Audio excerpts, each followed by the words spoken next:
আসসালামু আলাইকুম। হিসাব বিজ্ঞান ও গণিত টিচিং হোমের পক্ষ থেকে আমি মোহাম্মদ নুরুজ্জামান গাজী সবাইকে আন্তরিক ও শুভেচ্ছা অভিনন্দন। সপ্তম শ্রেণীর ধারাবাহিক আলোচনায় আজকে আমরা গণিত সমাধান 1.2 এর দুটো সমস্যা নিয়ে আলোচনা করব। আজকে আমরা আলোচনা করব 12 এবং 13 নম্বর সমস্যাটি নিয়ে। তো চলো বন্ধুরা, আমরা বেশি দেরি না করে অঙ্কটি শুরু করি। 12 নম্বর সমস্যায় আছে, একটি সমবায় সমিতির যতজন সদস্য ছিল প্রত্যেকে তত 20 টাকা করে চাঁদা দেওয়ায় মোট চাঁদা 20,480 টাকা হলো। ওই সমিতির সদস্য সংখ্যা নির্ণয় করো।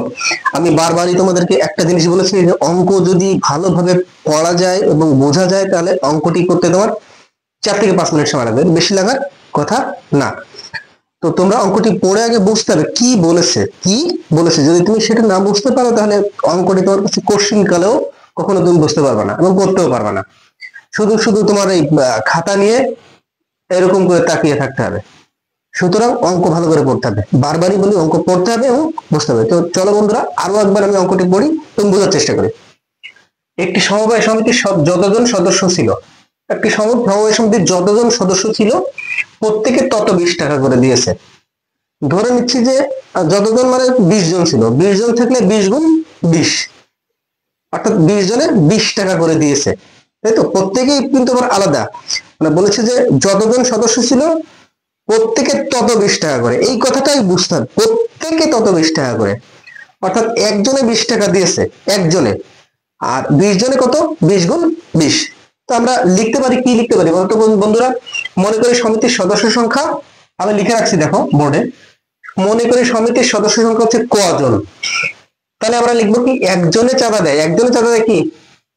ক গুণ 20। এটা কিন্তু মোট সদস্য সংখ্যা, এটা মনে রাখতে হবে কিন্তু মোট।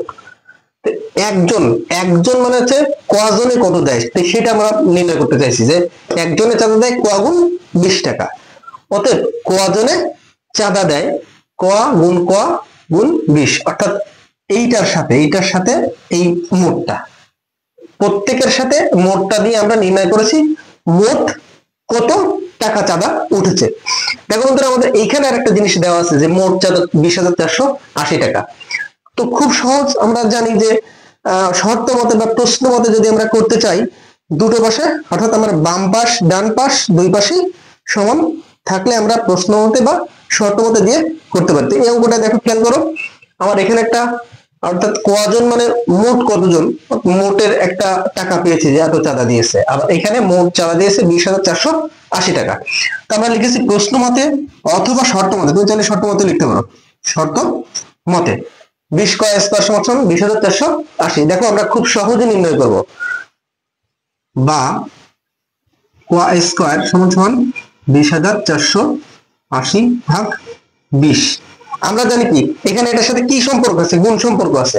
তাহলে যদি পট পরিবর্তন করি, এই পাশটা পরিবর্তন করি, তাহলে কি হবে? এটা ভাগ হয়ে যাবে, তাই না? ভাগ হয়ে যাবে। ভাগ হয়ে গেলে কত হয় আমরা একটু দেখি। কাটাকাটি করলে 20 20, আর হচ্ছে আমরা এইভাবে কাটাকাটি করতে পারি, আরো সহজ করে কাটাকাটি করতে পারি। কি সহজ করে?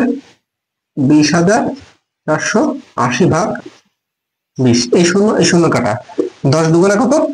20, 10 দুগুণা 20। তোমাদের জন্য সহজ করে দেওয়ার জন্য আমি আবার ইয়ে করলাম। আর 24 দুগুণা 48, 24 দুগুণা কত? 48। তাহলে এখানে কত হইলো? 1024 স্কয়ার সমান 1024। দেখো বন্ধুরা, এটাকে আমাদের এখন কি করতে হবে? বর্গমূল করতে হবে, উভয় পক্ষে বর্গমূল করতে হবে। আমরা একটু এই কোণাটা একটু আসি। এখন এখানে একটু বর্গমূল করে দেখাই, অর্থাৎ 1024 যদি আমরা বর্গমূল করি 3 তিরিকা 9।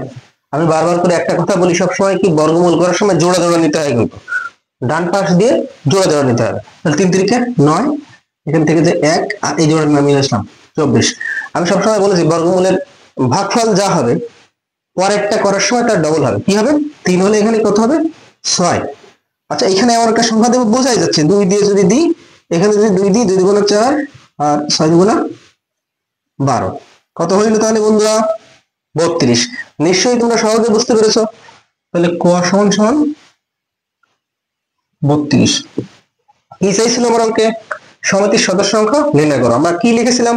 সমিতির সদস্য সংখ্যা কজন? ক এর মান কত? 32, তাই না? তাহলে লিখবো অতএব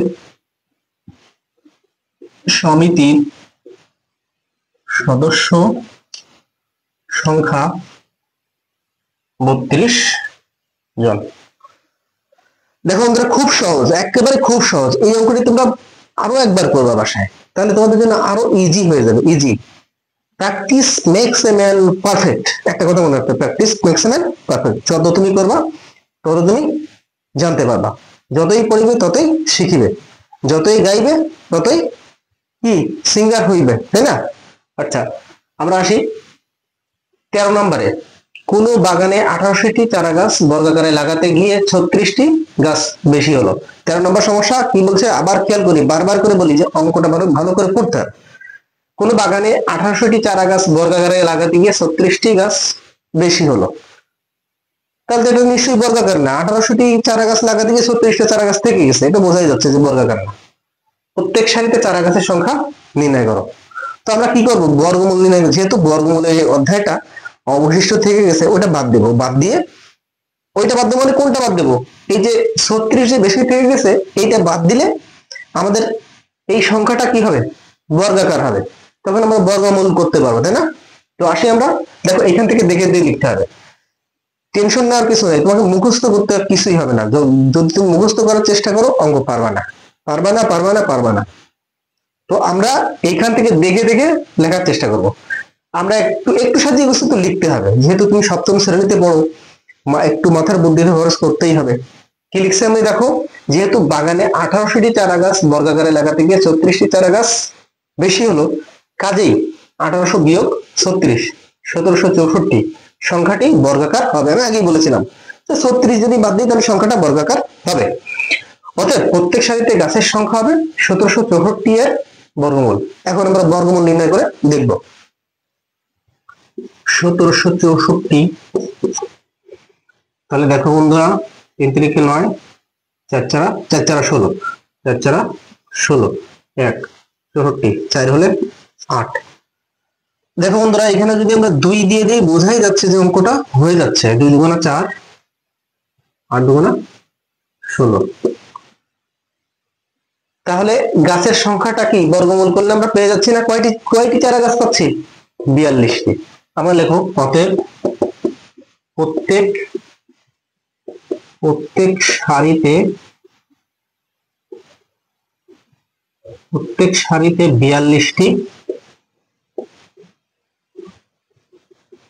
চারা গাছ রয়েছে। প্রত্যেক সারিতে কয়টি চারা গাছ রয়েছে? 42টি চারা গাছ রয়েছে। দেখো বন্ধুরা, আমি আজকে যে দুটো অঙ্ক তোমাদেরকে শেখালাম, খুবই সহজ, খুবই সহজ। তোমরা যদি আরো 1-2 বার বাসায় অঙ্ক দুটো করো, তোমাদের জন্য খুব ইজি হয়ে যাবে। দেখো, একটা জিনিস তুমি পারো আর 100টা পারো, একই কথা। একই জিনিস যদি একটা পারা যায় খুব ভালোভাবে, তাহলে 100টা অঙ্ক করা যাবে। সুতরাং তুমি একটি অঙ্ক ভালো করে শেখো। একটি অঙ্ক যদি ভালো করে শিখতে পারো, তাহলে তোমার জন্য এই রকম সমস্যা সংশ্লিষ্ট 100টা অঙ্কের সমান হবে। অবশ্যই অঙ্ক মনোযোগ দিয়ে পড়বা। আমি বারবার করে বলি, কিন্তু অঙ্ক মনোযোগ দিয়ে পড়তে হবে। তো বন্ধুরা, আমার এই ক্লাসটি যদি তোমাদের ভালো লেগে থাকে, তাহলে অবশ্যই আমার চ্যানেলটি সাবস্ক্রাইব করবা। আর এই ক্লাসের কোনো সমস্যা যদি থাকে, অবশ্যই কমেন্ট বক্সে তুমি জানিয়ে দিবা যে আমার এটা সমস্যা হয়েছে, আমি সমাধান করার চেষ্টা করব। আর লাইক শেয়ার দিয়ে তোমরা বন্ধুরা আমাকে সহযোগিতা করবা। আজ এ পর্যন্তই। আল্লাহ হাফেজ।